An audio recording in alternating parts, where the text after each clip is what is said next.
Gandhinagar civil hospital ખાતે PP યુનિટમાં nurse તરીકે સેવા આપનાર સરોજબેન પટેલનો વિદાય સમારંભ પ્રસંગે સિવિલ સુપ્રિન્ટેન્ડન્ટ ડૉક્ટરો સહિત સ્ટાફગણ મોટી સંખ્યામાં ઉપસ્થિત રહ્યા હતા।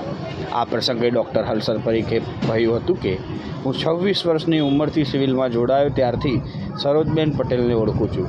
સરોજબેનના કામની વાત કરીએ તો હંમેશા તેમને ચાલશે, ફાવશે, ગમશે અને ભાવશે આ નિયમથી અપનાવી રાખ્યો હતો, જેમાં સ્ટાફ મોટી સંખ્યામાં હાજર રહ્યો હતો। શીખ્યો જ્યારે જોઈન્ટ થયો ત્યારે 26 વર્ષની ઉંમર હતી ત્યારથી એમને જોઉં છું। 26 વર્ષની ઉંમરથી જ્યારે હું સિવિલમાં આવ્યો, હું 12 વર્ષ રહ્યો, 12 વર્ષ બહાર રહ્યો, ફરી પાછો અહીંયા આવ્યો, ત્યારથી સરોજબેનને જોઉં છું। એમના 4 નિયમ છે। એક છે ચાલશે, બીજું કે ભાવશે, ફાવશે અને ગમશે।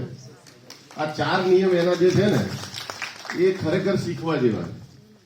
એવું નથી કે એમની જિંદગીમાં પણ તકલીફો નથી, છે, બધાની જિંદગીમાં તકલીફો છે, પણ આ 4 નિયમ એકબીજા જોડે એટલા સંલગ્ન છે કે એકને પકડી લો તો બાકીના 3 પાછળ દોડતા આવે।